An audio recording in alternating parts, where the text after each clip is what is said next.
This happened in my senior year of high school, and one day, a guy named David showed up in my class, and he transferred from another school. David was tall and a little heavy, with dark hair that he kept pushed to one side. He had a plain gray hoodie that he wore almost every day, and he seemed pretty awkward at first. He sat 2 rows over from me, and for the first few days he kept his head down and didn't talk to anyone that I could see. I had 2 AP classes, and I played soccer on the varsity team. My social life was basically split between a small group of guys I knew since middle school and a wider circle of people I talked to at parties. My name's Ryan, and I want to be clear that I wasn't popular in any notable way, but I knew enough people, and that was more than some kids could say. By the end of David's first week, he started talking a little. He asked to borrow a pen from me before class one day, and I gave him one. He said thanks, and that was pretty much the whole interaction. A few days later, I got a follow request on Instagram from an account with his name. The photo of him was in what looked like a parking garage. I accepted it, mostly without thinking about it.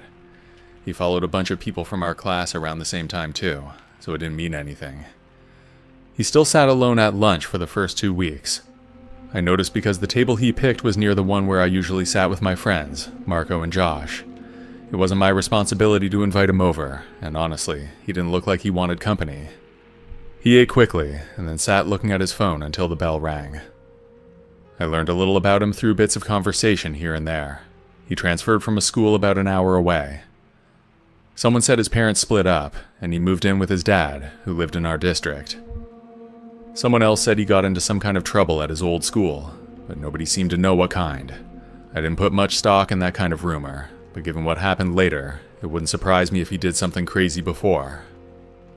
Not much happened for the next little while, but then he started posting a lot of stuff on Instagram. The first one I saw was a story, which meant it disappeared after 24 hours. It was a black background with white text that said something like, "People think they can treat you like nothing, and there's no consequence. They'll find out." I thought it was pretty creepy, and it seemed like he might have been talking about me. The second one was a few days later, and it said, "I've been patient, but my patience is running out." Below that, he posted a picture of a pair of boots on a tile floor, and the caption said, "Ready when the time comes." Again, it was gone after 24 hours. My friend Marco texted me about it that same night. "Did you see what David posted?" he sent, along with the screenshot. I looked at it for a while. It was unsettling, but it was also vague enough that I didn't know what to do with it. We talked about it for a few minutes in a group chat, and someone said they also screenshotted the first one. The problem was that by the time anyone thought to report it, the posts were already deleted. Then over the next 2 weeks, David put up maybe 6 or 7 stories that followed the same pattern. They were all vague threats, dark photos, and references to people getting what they deserve. Someone ended up telling a teacher eventually, but I'm not sure who did it. The vice principal called him in and talked to him, but apparently David denied it all, and without being able to pull the posts directly, there wasn't much they could do, even though there were screenshots. I heard from a girl in my English class named Priya that David told someone the posts were just venting and that people were overreacting. I didn't know if that was true or if he actually said it. Then the week before spring break, my parents told me they were going to visit my aunt in another state. They'd be gone from Thursday to Sunday. I was 17 and I stayed home alone before for a night or 2, so they said it was fine. By Friday afternoon, word spread around school, and I ended up telling some of my friends that they could come over that night. It wasn't supposed to be a huge party, and I thought it would be 15 people at most. I didn't invite David, and I didn't really even think about him. Then at around midnight, I was in the kitchen getting a drink when I looked up and he was just standing there, near the back door. I stood there for a second, and I was genuinely surprised. Then I said, "Hey, how's it going?" He looked up at me, and he seemed mad right away. Then he said something about how I always acted like I was better than him, which wasn't something I ever thought I was doing. I told him I didn't know what he was talking about, and that he needed to go. A couple of my friends drifted into the kitchen by that point, and I think that changed it for him. After about a minute of going back and forth, he left through the back door. Then by 2 in the morning, everyone had gone home. I cleaned up a little, turned off the lights downstairs, and went up to brush my teeth. Then I heard a sound when I was standing at the bathroom sink with the water running. I turned the faucet off and listened, but it didn't happen again. My phone was on the bathroom counter, so I picked it up. I stood in the doorway at the top of the stairs and listened some more. The sound came again, and it was coming from the basement. I thought maybe one of my friends stayed behind and fell asleep down there, which had happened once before at a party. I went downstairs slowly, turned on the light at the top of the basement stairs, and walked down. The basement was finished on one side, with a couch and a TV, and unfinished on the other side, where the furnace and water heater were. The light I turned on lit up the finished side, but the other side was dark. Then I heard something move behind the furnace. I got about 4 feet from it, and then David came out. We stood there looking at each other for a few seconds, and then he came at me. He hit me, but he missed my head, and my shoulder took most of it, but I dropped my phone. Before I could do anything else, he hit me in the face, and I went down to one knee. Then he grabbed my shirt and punched me again. There was a metal floor lamp near the furnace, and I got my hand on the base. I swung it up and hit the side of his head. I didn't know how hard I hit him, but he went down and didn't get up. I picked up my phone and ran upstairs. Then I shoved a kitchen chair under the basement door handle. Then I called 911. When the cops got there, they went down, and he was still there. They brought David up in handcuffs, and he had a cut on the side of his head. He looked at me as they walked him past, and I looked back at him, but neither of us said anything. My parents were back by 7 the next morning, and my mom cried when she saw my face. I gave them the same story I told the police. David apparently admitted to the cops that he pretended to leave through the back door, but he actually went around to the side of the house and came back in. He hid behind the furnace and waited for everyone to leave, and he'd been down there for roughly 2 hours. They charged him with breaking and entering and aggravated assault. Because of the prior Instagram posts and what he told the police, they also opened an investigation into the threats. He ended up pleading down, and he was sentenced to probation and mandatory counseling. He didn't come back to our school, and I found out that he enrolled somewhere else. The rest of the year was fine, and everybody talked about it a lot. I was kind of the most popular guy in school for a few weeks because everyone said I was like a superhero or something. Most people were probably joking, but they definitely thought I was kind of cool. The truth is that it wasn't that heroic. He was just a crazy kid, and he didn't know how to fight either, so it was just two morons wailing on each other. I really got lucky because it could have gone the other way just as easily.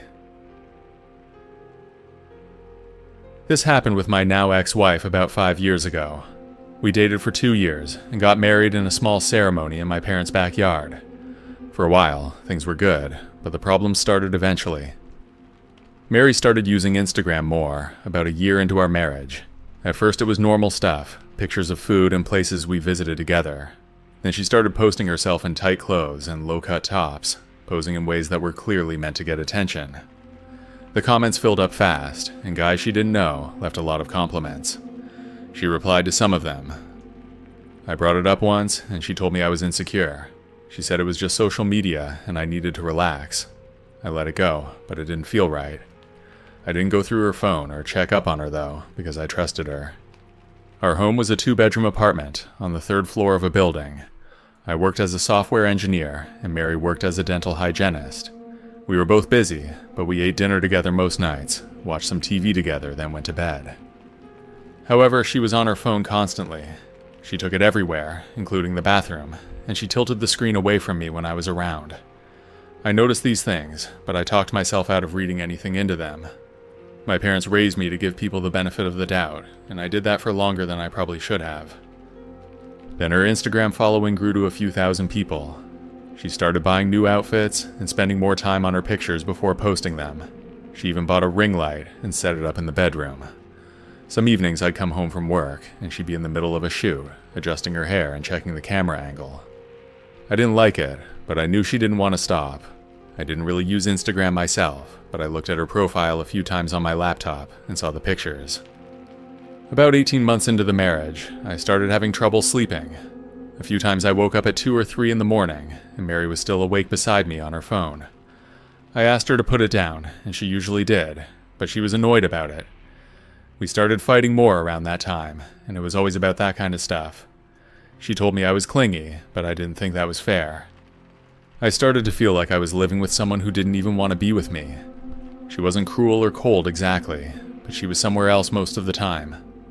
I suggested we talk to a counselor, and she agreed, but then kept rescheduling the appointment until I stopped bringing it up.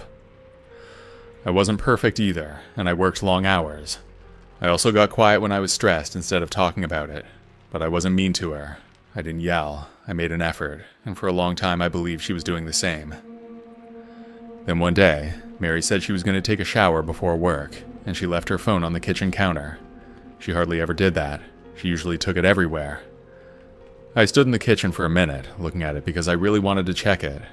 The screen was dark, but I knew the passcode, so I picked it up and opened her messages. There were a lot of conversations, so I didn't even know where to start. I scrolled through the names until one caught my attention. The contact was just saved as the letter D with a small flame emoji. The last message was from that morning, and it said, "Can't wait to see you tonight." I scrolled up through the conversation, and it went back months. The messages made it clear that Mary and this man had been seeing each other regularly. After reading some more, I saw that his name was Derek, and based on their conversation, he met Mary through Instagram. I kept reading because I couldn't stop, even though I didn't want to. Then I got to a section of the conversation from about 3 weeks earlier. Mary sent a long message late at night. She said she was unhappy in her marriage, and she said she didn't know how to get out. She said her husband would make the divorce hard, and she was scared. Derek replied, and he said he knew what to do. He said that if things were as bad as she described, then they had options. Then he described in plain English how he planned to kill me. Mary replied with a single word, "Okay." I put the phone down on the table and locked the screen again. The shower was still running, and I knew Mary was inside. I needed to leave the apartment before she got out of the shower, and I didn't think about grabbing much. I picked up my keys, my wallet, and my work bag from the hallway. Then I put on my shoes and walked out the front door. I walked out of the building and got into my car. My parents lived about 20 minutes away, so I went there. My dad answered the door when I walked up. He took one look at my face and stepped aside to let me in. Then my mom came out of the kitchen. I sat down on their couch and told them everything. Then when I finished, my dad said, "You have to call the police right now." My mom agreed, and she said I shouldn't go back to the apartment alone, and I shouldn't contact Mary at all. She said I needed to let the police handle it, so that's what I did. The next morning, the police called me. They said they got a warrant and retrieved the messages from Mary's phone. He said the content of the conversation between Mary and Derek met the legal threshold for a credible threat. He said both of them had been taken into custody that morning. I thanked him because I didn't know what else to say. Mary got 3 years of supervised probation, and she was ordered to have no contact with me. Derek got 18 months in jail, and he was ordered to have no contact with me after his release. I filed for divorce while the criminal case was still moving, and it was uncontested. Mary didn't fight anything. The apartment and most of what was in it went to me since I paid the lease. She moved out while I was at work one day. I came home to a half-empty apartment, which was strange to walk into. I stayed in that apartment for about 4 more months, and then found a smaller place closer to where my parents lived. I needed to be near people I trusted for a while, and my parents checked on me regularly. My dad came over every Saturday morning, and we'd mostly watch sports and talk. I'm doing better now. I still work, and I see my family all the time. I don't know what Mary's up to, but I guess I could check her Instagram if I really wanted to. I probably won't, though. My name's Ashley, and this happened about 3 months after I started at my old job. I was working at a construction company as an accountant. It was a small company, maybe 30 employees total. The office was on the second floor of a building that also had a tax firm. We shared a parking lot and a break room, and by the end of my first week, I knew pretty much everyone because they were friendly. My boss was a man named Manny. He was in his mid-50s, and he was just a normal-looking older guy. He dressed casually with a tucked-in polo shirt, and he always had a pen in the shirt pocket. He ran the company with his brother, who handled operations in the field. Manny handled the finances, which is why he hired me. He was polite, professional, and mostly left me alone to do my job. I didn't think much about him beyond that. I lived about 10 minutes from the office, and I had an apartment that was small, but I liked it. I had a balcony that faced the street, and I'd sometimes sit out there in the mornings with coffee before work. Other than my job, I went to the gym twice a week and had dinner with my friends sometimes. I had a public Instagram account at the time that was mostly just for my friends. I posted normal stuff like food or a weekend trip. Then in early October, I noticed a new account had viewed my story. The username was a random string of letters and numbers, and there was no profile picture and no followers. Spam accounts popped up all the time, so I didn't think it was that weird. But then one morning I posted a picture of my coffee cup at the small cafe I stopped at before work, and an hour later, the account left a comment. It said the latte art looked nice, and asked if that was my regular spot. I deleted the comment and blocked the account, but within a few days, a new one appeared with a different username but the same blank profile. It viewed everything I posted, and then I blocked that one too. A week later, I posted a picture from inside my car, just a shot of the rain on the windshield, and I didn't include my location. It commented on that too. I set my profile to private and approved only the followers I already knew. Then for a few days, nothing happened. Then I started getting calls to my phone. They came from different numbers, and it was always after 9 at night. When I answered, there was silence for a few seconds, and then the line went dead. When I called back, the numbers were disconnected. I told my friend about it, and she said I should call the police. I didn't do that yet, but I started taking screenshots of everything. I didn't connect any of this to work yet, because I didn't have a reason to. I was friendly with my coworkers, but I kept mostly to myself in the office. I ate lunch at my desk and left close to 5 every day. I couldn't imagine anyone there paying enough attention to me to do something like this. By November, I blocked 11 separate accounts, and each one had the same pattern. No photo, no followers, and immediate story views within seconds of me posting anything. I stopped posting altogether for 2 weeks, but the phone calls continued anyway. I got 3 or 4 a night, and they were always from numbers that didn't exist when I tried to call them back. I finally called the police in mid-November, and they told me to come to the station. The officer I spoke to said what I had didn't meet the threshold for a formal investigation yet. Silent calls from disposable numbers and anonymous social media accounts weren't enough on their own. He told me to keep documenting and to call back if anything else happened. I understood what he was saying, but I left the station feeling worse than when I walked in.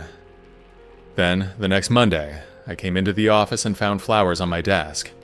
They were white carnations, and there was no card and no note. I asked the receptionist, a woman named Gail who sat near the front door, if she'd seen who left them. She said she didn't notice anything. I asked a couple of coworkers and got the same answer. Nobody knew anything. I threw the flowers out because I didn't know who they came from, and I thought I had a stalker. Then near the end of the month, I posted a single photo. I went out to my balcony for some air and took a picture of the street below. Just the pavement and a parked car. I posted it without thinking, and within a minute, a message came in from a new account. It said it liked the view from the 3rd floor. I went inside and locked the balcony door, then I closed all the blinds. I sat on my couch for a long time, and I was freaked out. It may not seem like much, but I never told anyone online what floor I lived on, so my stalker found out somehow. Then 3 weeks later, on a Friday night, I got a text from a number I didn't recognize. It said to look out my window. I don't know why I did it, but I stood to the side of the glass and looked out. The street was empty, except for a few cars. Then I looked toward the balcony. The door was glass, and the outside light was on. In an instant, I noticed that a man was standing out there. He had all black clothes and a mask that covered his face. He was standing still, looking through the glass at me. Then I took a step back, and he came towards me. I reached out to make sure that door was locked, and it was. The man started pulling at it, but he couldn't get in. I went to my bedroom, shut the door, and called the police, but by the time the police arrived, the man was gone. They found marks on the exterior wall below my balcony, where something had been used to climb up. By that point, I knew I had a real stalker, and the police started to take it seriously. A detective called me the next day and told me they were working to trace the accounts through the emails used to create them. Most were made with temporary addresses designed to disappear, but one account was made from an IP address tied to my company's network. The detective asked me to come in and answer some questions, and he asked that I not discuss the investigation with anyone at work. I went in that afternoon and answered everything I could. He didn't tell me who the IP address pointed to, because they needed a bit more in order to move forwards properly. 2 days later, they called again and told me they spoke to my boss Manny. He initially denied everything, but then he admitted to creating the accounts. He said he developed feelings for me after I started working there, and that he didn't mean for it to go so far. However, he still denied being the guy who tried to break in on my balcony, but that is most likely BS. He was arrested on charges of criminal harassment, and his business partners had been notified. By the end of that day, his name and the charges were public. HR called me that same afternoon to tell me that Manny had been terminated and that my position was secure if I wanted to stay. I appreciated the call, but I already decided I wouldn't stay with the company. I gave 2 weeks' notice and used the time to find something else. The whole thing was frightening, but I handled it and I moved on.